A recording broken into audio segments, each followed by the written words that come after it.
Bakit po ang naging preference ng NGCP is to have this owned by Chinese nationals? Mga kabayan, talagang inimbestigahan ni Attorney Congresswoman Gerbil Luistro, Legal Counsel ng NGCP na si Attorney Pia San Diego sa pagsunod nito sa mga alintuntunin at binulgar ni Congresswoman Luistro ang mga pangalan ng mga Chinese owners may control po sa NGCP di sa ating bansang Pilipinas, mga kabayan. So watch po natin ang pag-iimbestiga na ito ng Kongreso. Bakit po ang naging preference ng NGCP is to have this owned by Chinese nationals? The name Zhu Guangchao is designated as chairman Yao Yusheng, Wang Lijin, Liu Xinhua, Liu Zhaoyang, and Liu Xinzhu Wenbo. He is the Chief Technical Officer associated as well with State Grid China Corporation. The technical expert is necessarily foreign, Mr. Chair. Are you trying to say na ito pong technical part ng NGCP cannot be provided at all by Filipino citizens? And constitutional provisions which must be raised pertaining to public utilities that includes the NGCP. One is the ownership, that the same must be 60% Filipino owned and 40% may be allowed to be foreign owned. May I ask the NGCP, did you comply with this constitutional provision? Yes, Your Honor. Thank you. And the second important constitutional provision, Mr. Chair, is that the executive and managerial officers should be Filipino citizens. NGCP, did you comply with this constitutional provision? Yes or no? Yes, Your Honor. Having said that, Mr. Chair, I wish to raise the information I gathered from the reports and various documents. First, based on the 2024 GIS of the NGCP, the chairman of the same is a certain Guang Chao, a Chinese national. Does the NGCP confirm this? Please reply. Your Honor, we'll have to refer to our GIS for that. Yes, where's the GIS? You have a copy. The name Zhu Guangchao, described as Chinese, is designated as chairman in the 2024 General Information Sheet of the NGCP. Having said so, because the same is indicated in your document, do you maintain your position that the executive and managerial officers are Filipino citizens? Please reply, NGCP. Your Honor, based on our general information sheet, Please speak closer to the microphone. Speak louder. Mr. Chair, with all due respect, but I believe that the question is answerable by a yes or no only. Yes or no? Attorney San Diego, ang pagbabasihan lang po GIS, ha? Yes or no? the chairman of our board is Mr. Su Guancho. Okay, Chinese. Okay. Yes, yes. The answer is Are you saying that you complied with the constitutional provision that the executive and managing officers should be Filipino citizens only, considering that your chairman is a Chinese citizen? Yes, Your Honor. Our executive and managers are all Filipino. How do you consider a chairman of NGCP? Is it not a managerial or executive position? Your Honor, these are, Mr. Swagwan Ko is a chairman of the board of the directors, but our executive officials and officers are all Filipino. We take note of your answer, but this representation sadly believes otherwise. For this alone, it is my humble submission that the NGCP violated this constitutional provision. Second, Mr. Chair, there are other executives which were disclosed in the records of the NGCP. Leo Zhao Yang, described as Assistant Chief Technical Officer. Leo Sin Ju Wan, described as Chairman of Board Audit Committee. These two officers are responsible for hiring employees and signing contracts with them. Having said so, Mr. Chair, may we hear from the NGCP, are you still maintaining your position that executive and managerial officers are Filipino citizens? Liu Zhaoyang and Liu Xinju are both described as Chinese citizens. Your Honor, we maintain that all our executives and officers are all Filipino, but Your Honor, if I may, I have been looking at our GIS, but the mentioned names were not here in the 2022 GIS of NGCP. In the what? GIS of NGCP. Mr. Chair, What- we will be flashing some documents on the later part of the interpellation showing these names, including the others who participated in the operation, most especially the technical aspect of the NGCP. Another significant name that I came across with is Wen Bo, Chief Technical Officer.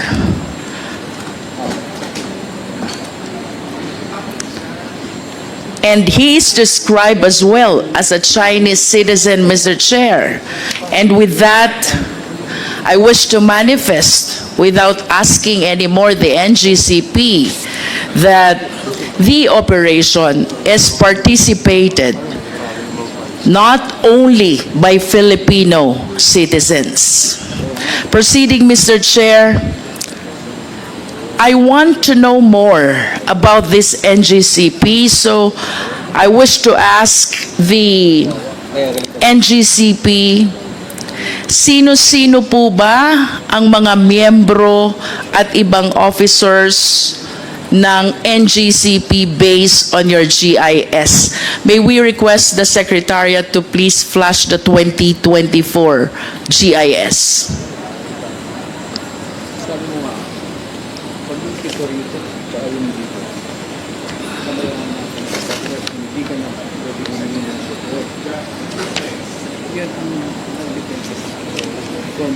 NGCP, please.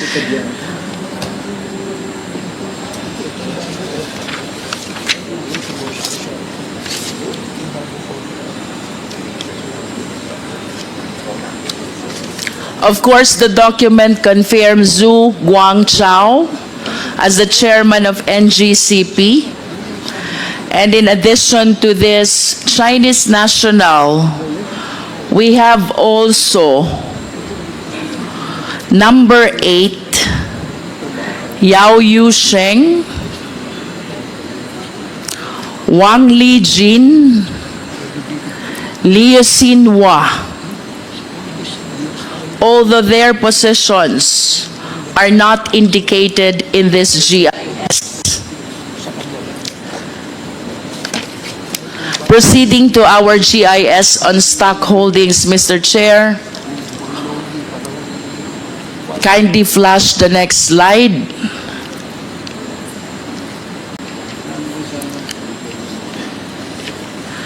The GIS on stock ownership.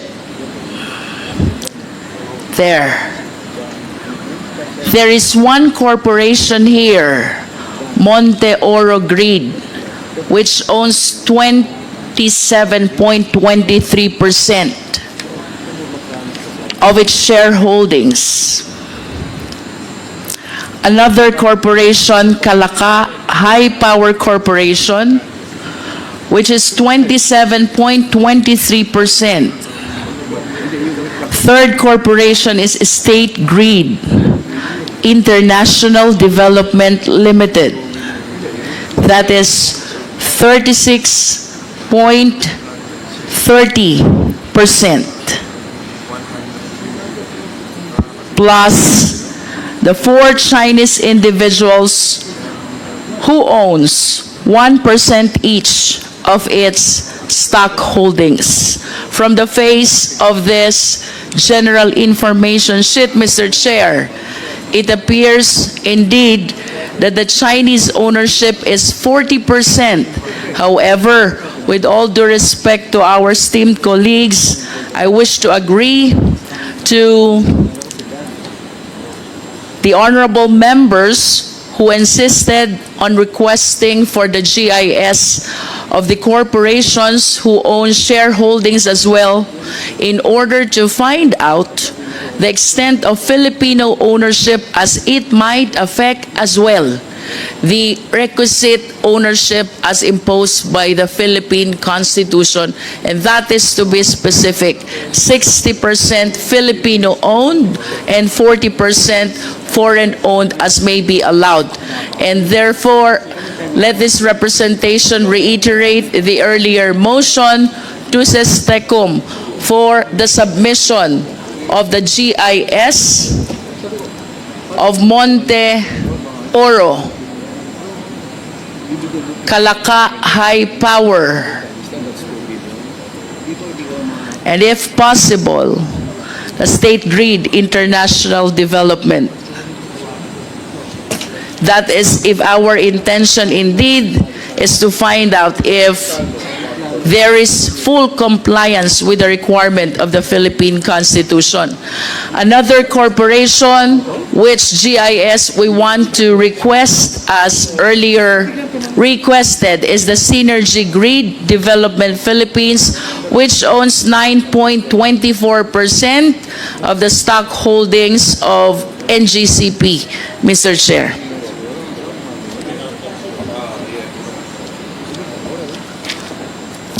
Mr. Chair, I want to go back to the 60-40 ownership. While I do acknowledge that the remaining 40% of the stock holdings may be foreign owned, I just want to satisfy my curiosity. Considering the significance of this public utility corporation, NGCP, ang tanong ko po, NGCP, wala na po bang ibang Filipino citizens interested to own that 40% which currently belongs to the Chinese nationals?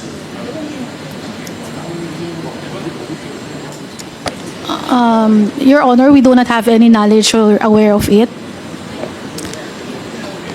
May we know, NGCP, the primary reason why the NGCP preferred or allowed or opted to have this 40% be owned by Chinese citizens?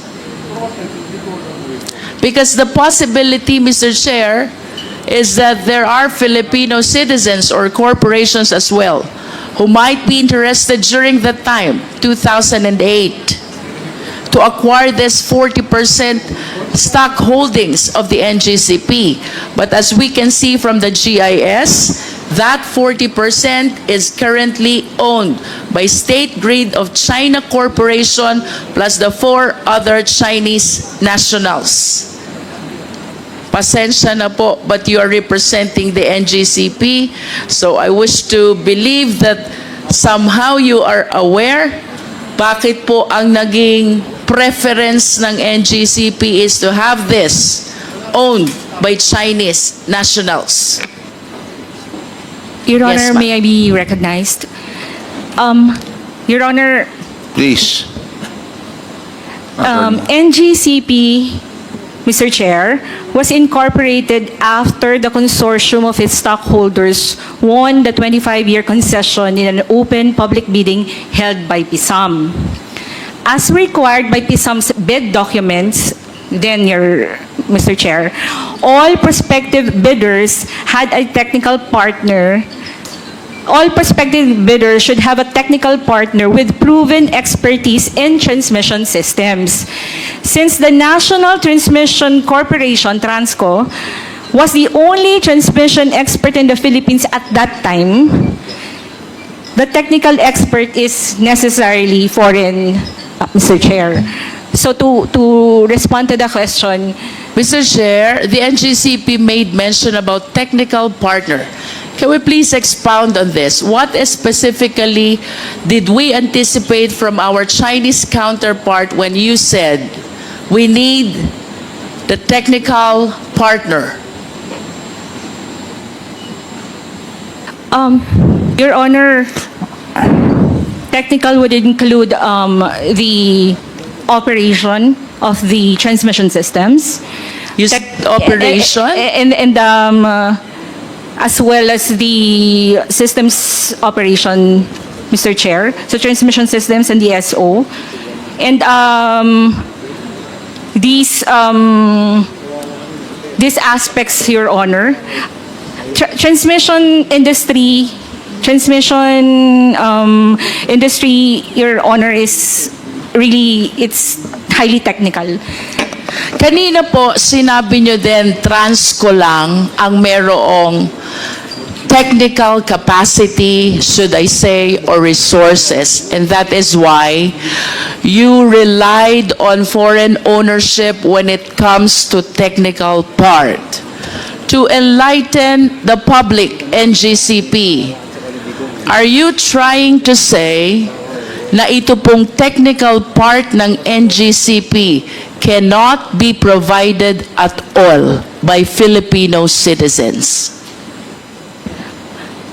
Your Honor, yung konteksto po ng response ko was that from the beginning, and that nung nagbidding din po nung panahon na yon, nung binid out din po ito ni PISAM, other participants in that bidding is meron din po silang kani-kanilang technical expert who were also foreigner, Mr. Chair. Right? So, kinakonteksto ko lang po, Mr. Chair, na kaya na hanggang ngayon, nagpapatuloy pa rin, Mr. Chair, yung composition ng NGCP. Let's go back to the time when NGCP was incorporated and applied for a franchise, because that's what you are referring to. You were saying during that time,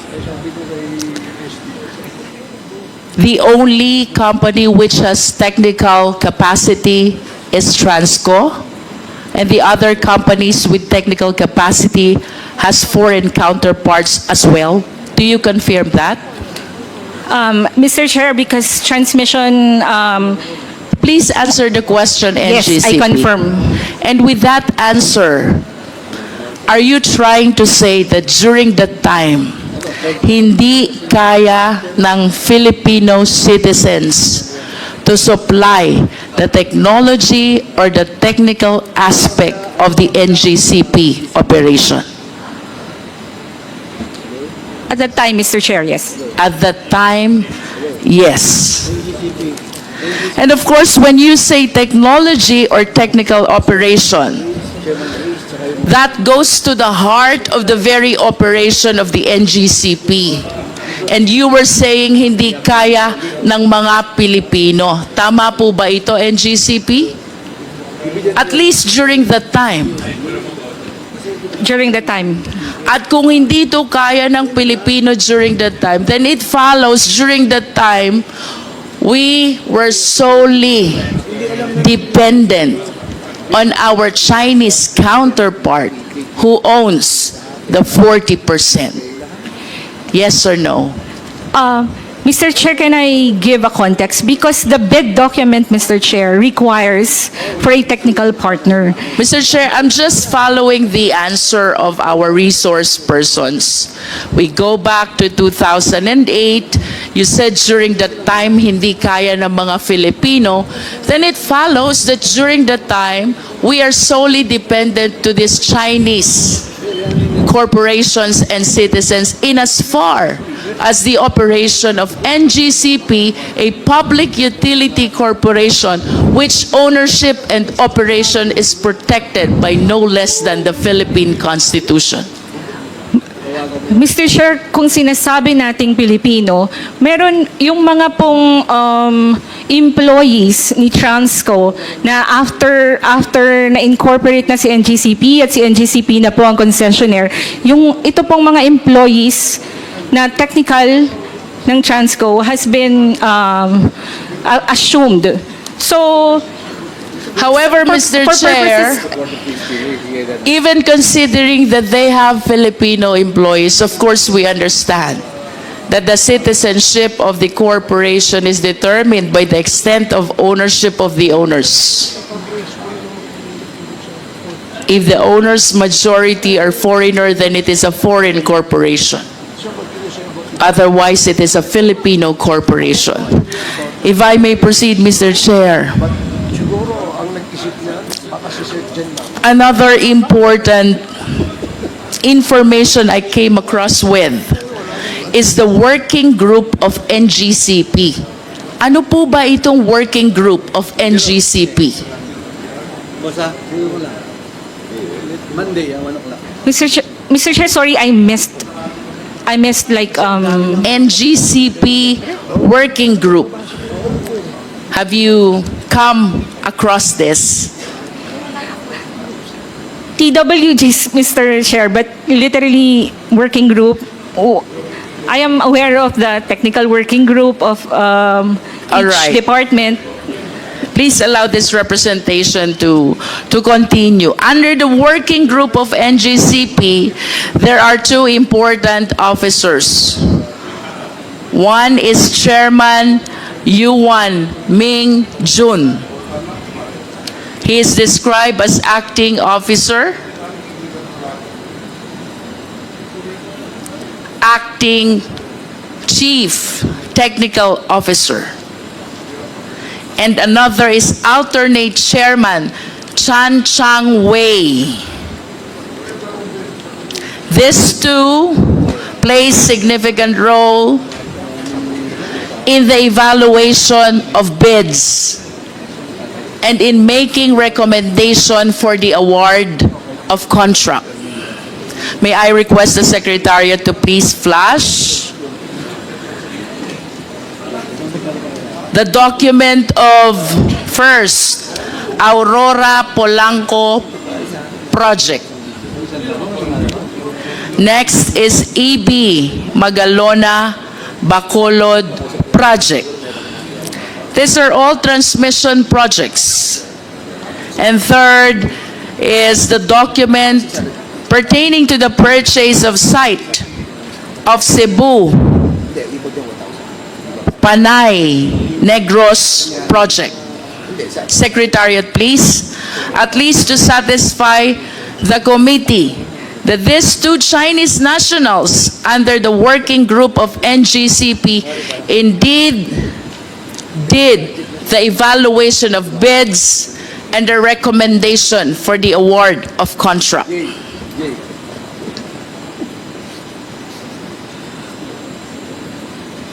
Do we have the document, Secretariat?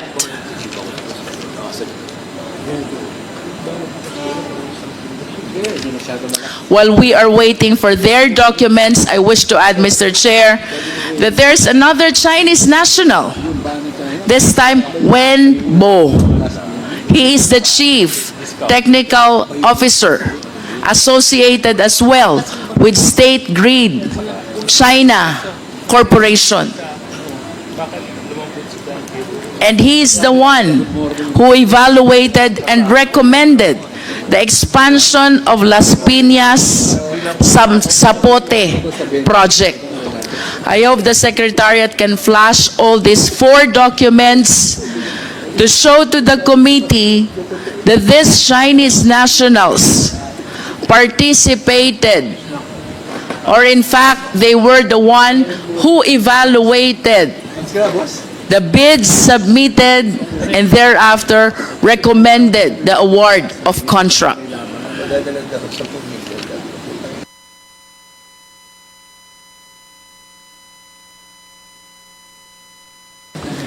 Considering the information, Mr. Chair, that this representation have relayed already, the chairman is a Chinese national. Other executives, Zhang Yuwang and Xin Juwan, are both Chinese nationals. And then we have this working group of NGCP, Ming Jun, Cheng Wei, and a certain Wen Bo, participating in the evaluation of bids, all Chinese nationals. And NGCP continue to maintain that the managerial and executive officers are Filipino citizens. Mr. Chair, I am prompted to ask for a complete rundown of the remaining key officials of NGCP, which the NGCP representatives, I hope, will provide at the soonest possible time. Mr. Chair. To proceed, Mr. Chair, NGCP, are you aware that the State Grid Corporation of China has its own publication? I am not aware, Mr. Chair. Secretariat, kindly flash the publication which says SGCC first time acquired right to run transmission grid outside China. This publication, from the perspective of China, totally rejects the position of the NGCP that the Filipinos are in control of the NGCP. Because as you can see from this publication, it is the SGCC itself which is claiming that for the first time they acquired right to run transmission grid outside China, referring to the National Grid Corporation of the Philippines. May we hear the comment of the NGCP? Your Honor, this write-up was not written by NGCP. This write-up is... I understand, but going back to the question, do you still maintain the position that the managerial executive officers are Filipino citizens? Do you still maintain the position that Filipinos are in control of NGCP? Unequivocally, Your Honor, I maintain that position. It seems to me that the course have changed already, considering the significant officers who have been participating in the operation of the NGCP, aggravated by that publication coming from one of the major stockholders of the NGCP, that is the State Grid Corporation of China. That is a manifestation, Mr. Chair. To continue, Mr. Chair, NGCP, nasan po ba ang switchboard ninyo? You don't know? Your Honor, it's a technical term. We have technical people here.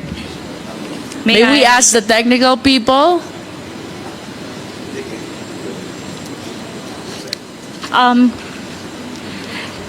Your Honor, definition? May we have a clarification Yes, insofar as that term? may we know, okay, so you're calling in the technical people to help out. Can we have their names and what position do they occupy in the organization?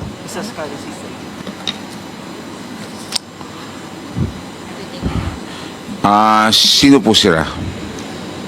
Good afternoon. I'm Clark Agustin from the... Pakilakas lang po. Good afternoon. Your Honor. I'm Clark Agustin from the System Operations.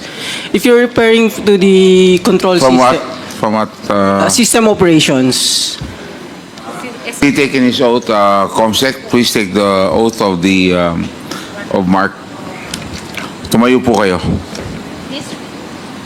Please raise your right hand. Do you swear to tell the truth, the whole truth, and nothing but the truth before this congressional inquiry, so help you God?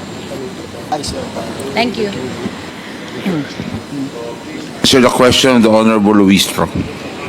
Your Honor, if they're referring to the control system, our SCADA system, we have 3 control centers in the different regional grids. We have in Luzon, Visayas, and Mindanao.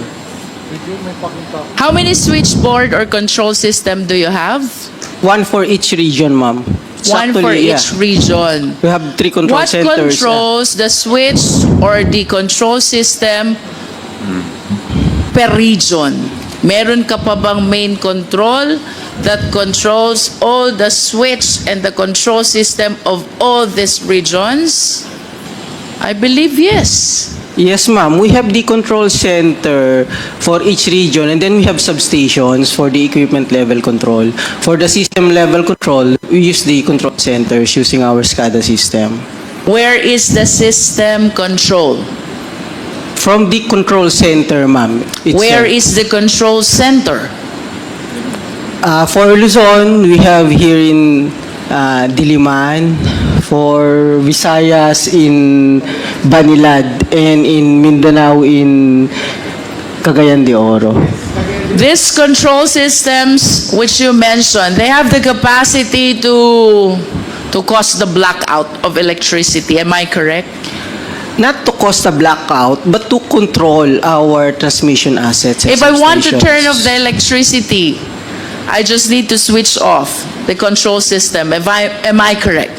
1 by 1 per equipment. You One can do by that. one. Yes, ma'am. We can control it remotely.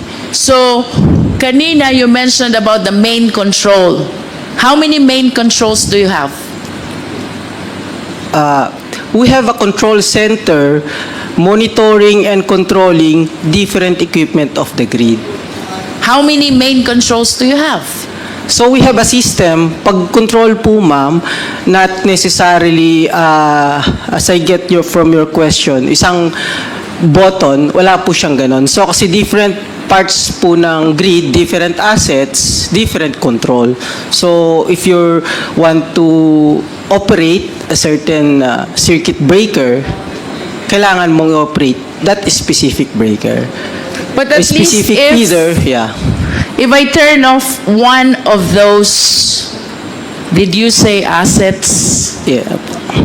of that control system, then the electricity will not work anymore.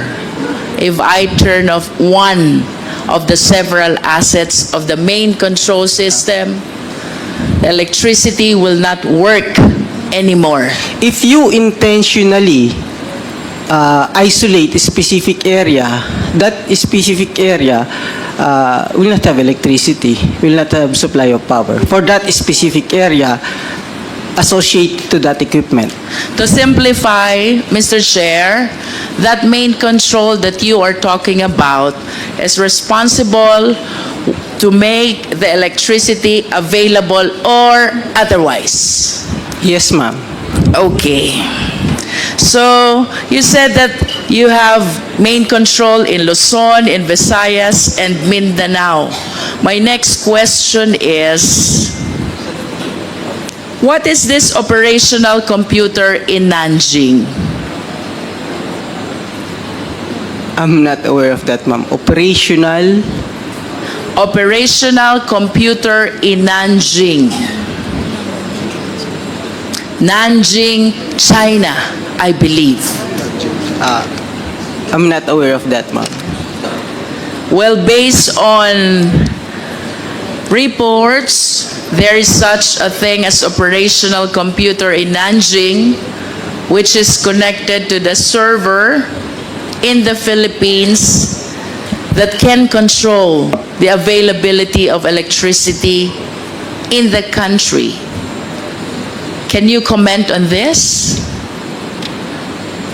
I'm not aware of that Is it Control, yeah. possible that this information is exclusive to the Chinese counterparts? Thank you for watching mga kabayan.